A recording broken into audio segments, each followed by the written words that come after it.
Hello viewers, welcome to this channel. நாம் இன்னைக்கு இந்த வீடியோவில் என்ன பார்க்க போகிறோன்னு பார்த்தா 6ஆம் வகுப்பு இயல் 1 அதில் இருக்க ஒன் வேர்ட் கொஸ்டின்ஸ் நம்ம பார்க்க போகிறோம். ஸோ இது யாருக்கு யூஸ்ஃபுல்லாக இருக்குன்னு பார்த்தா டிஎன்பிஎஸ்சி எக்ஸாம் ப்ரிப்பேர் பண்ணுறவங்க இது ரொம்ப யூஸ்ஃபுல்லாக இருக்கும். ஸோ நம்ம என்ன பண்ண போகிறோம், ஒவ்வொரு சாப்டர் வைஸாக நம்ம கவர் பண்ண போகிறோம். எந்த ஒரு பாயிண்ட்டும் நம்ம மிஸ் பண்ணாமல் எல்லா கொஸ்டின்ஸும் நம்ம கவர் பண்ணி எடுத்திருக்கோம். ஸோ டிஎன்பிஎஸ்சி எக்ஸாம் எழுதுறவங்க இதை நீங்கள் தரோ பண்ணாலே மோஸ்ட் ஆஃப் த கொஸ்டின்ஸ் நமக்கு இதிலலாம் கேட்குறாங்க. ஓகேங்களா? ஸோ நம்ம அந்த மாதிரி தரவாக நம்ம கொஸ்டின்ஸ் ப்ரிப்பேர் பண்ணி வச்சுருக்கோம். ஸோ ஃபஸ்ட்டு 6ஆம் வகுப்பு இயல் 1 அதில் என்னென்ன கொஸ்டின்ஸ் வரும்னு பார்த்தீங்கன்னா, பாவேந்தர் என அழைக்கப்படுபவர் யார் அப்படின்னா பாரதிதாசன். ஓகேங்களா? ஸோ அவருக்கு இன்னொரு பேர் உண்டு, புரட்சிக்கவி. ஸோ இதை எப்படி கேட்கலாம்னா, பாரதிதாசனோட சிறப்பு பெயர்கள்னு கேட்கலாம். அப்படி கேட்டால் பாவேந்தர் கொடுத்துருப்பாங்க, இல்லை புரட்சிக்கவி கொடுத்துருப்பாங்க ஆப்ஷனில். அப்படி இல்லை தனித்தனியாக பேர் கொடுத்து புரட்சிக்கவின்னு அழைக்கப்படுபவர் இல்லை பாவேந்தர் என அழைக்கப்படுபவர் அப்படின்னு கேட்டாங்கன்னா அதுக்கு ஆன்சர் ரெண்டுமே பாரதிதாசன் தான். ஓகேங்களா? ஸோ இந்த ஆன்சர் இந்த கொஷினாகவும் கேட்கலாம், இதை கொஷினாகவும் கேட்கலாம். பெருஞ்சித்திரனாய் இயற்பெயர் என்ன அப்படின்னு கேட்டிருக்காங்க, துரைமாணிக்கம். ஓகேங்களா? ஸோ அவரோட சிறப்பு பெயர் பாவலரேறு. ஸோ இது ரெண்டுமே கேட்குறதுக்கு சான்ஸ் இருக்குது. ஸோ நம்ம இயற்பெயர் சிறப்பு பெயர் நம்ம தெளிவாக படிச்சுக்கணும். தென் பாவேந்தரின் சிறப்பு பெயர் புரட்சிக்கவி நம்ம இங்கே பார்த்தோம் இல்லையா? ஸோ புரட்சிக்கவி என அழைக்கப்படுவார்னு கேட்டால் பாரதிதாசன். ஸோ பாவேந்தர் இதே லிங்க் பண்ணி கொடுத்துருக்காங்க. ஸோ இந்த 3 பேருமே பாரதிதாசனோட தான். ஸோ நம்ம என்ன பண்ணோம், அதை கொஞ்சம் கவனமாக படிக்கணும். அதே மாதிரி இப்படியும் கேட்கலாம், கனக சுப்புரத்தினத்தின் கனக சுப்புரத்தினத்தோட இயற்பெயருடைய ஆசிரியர் யாருன்னு கேட்டால் கூட நமக்கு பாரதிதாசன் தான் வரும். ஓகேங்களா?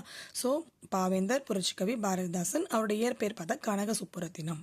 ஸோ இதுவும் நமக்கு வரும். ஓகேங்களா? அண்ட் பாரதி யாரோட இயற்பெயர் பார்த்தா சுப்பிரமணியன்.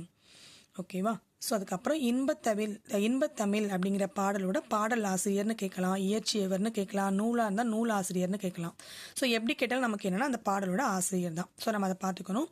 ஸோ இன்பத்தமிழ் அந்த பாடலோட ஆசிரியர் இல்லை அந்த பாடலை இயற்றியவர்னு கேட்டால் பாரதிதாசன். ஓகேங்களா? தமிழுக்கும் அமுதென்ற பேர் இதோட பாடலாசிரியர் பாரதிதாசன். ஸோ ஒரு பாட்டோட தலைப்பை கொடுத்தும் கேட்கலாம், இல்லை அந்த பாட்டோட முதல் லைனை கொடுத்து கேட்கலாம். ஸோ எப்படி பார்த்தாலும் நம்ம அதை ப்ரிப்பேர் பண்ணி வச்சுக்கணும். அடுத்து கொட்டுங்கடி கும்மி, தமிழ் கும்மி. ஸோ இந்த பாடலோட பாடலாசிரியர் யாருன்னு கேட்டால் பெருஞ்சித்திரனார். ஓகேங்களா? கனிச்சாறு நூலாசிரியர், அதோட நூலாசிரியர் பெருஞ்சித்திரனார், இல்லை இந்த நூலை இயற்றியவர்னு கேட்டால் பெருஞ்சித்திரனார். தொல்காப்பியம் அப்படிங்கிற நூலோட நூல் ஆசிரியர் தொல்காப்பியர். பாரதியாரின் கவிதைகள் மீது பற்று கொண்டு தன் பெயரை மாற்றிக்கொண்டவர் யாருன்னு கேட்டால் பாரதிதாசன் ஆப்ஷனில் கொடுக்கலாம், இல்லை அவருடைய இயற்பெயர் கனக சுப்புரத்தினம் கொடுக்கலாம். ஸோ ரெண்டுமே நம்ம தரவாக இருக்கணும். பெண் கல்வி, பொது உடைமை, பகுத்தறிவு, கைம்பெண் மறுமணம் இந்த மாதிரி தொடர்பான கவிதைகளை பாடியவர் யார் அப்படின்னு கேட்டால் பாரதிதாசன்.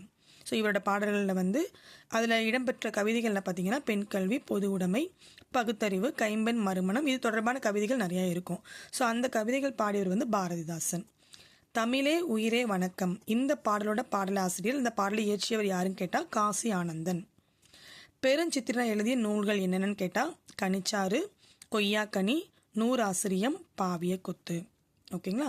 ஸோ இதே மாதிரி இந்த இயலோட நம்ம மிச்ச கொஸ்டின்ஸ் நம்ம என்ன பண்ணலாம் அடுத்த வீடியோவில் பார்க்க போகிறோம். ஓகே, தேங்க்ஸ் ஃபார் வாட்சிங்.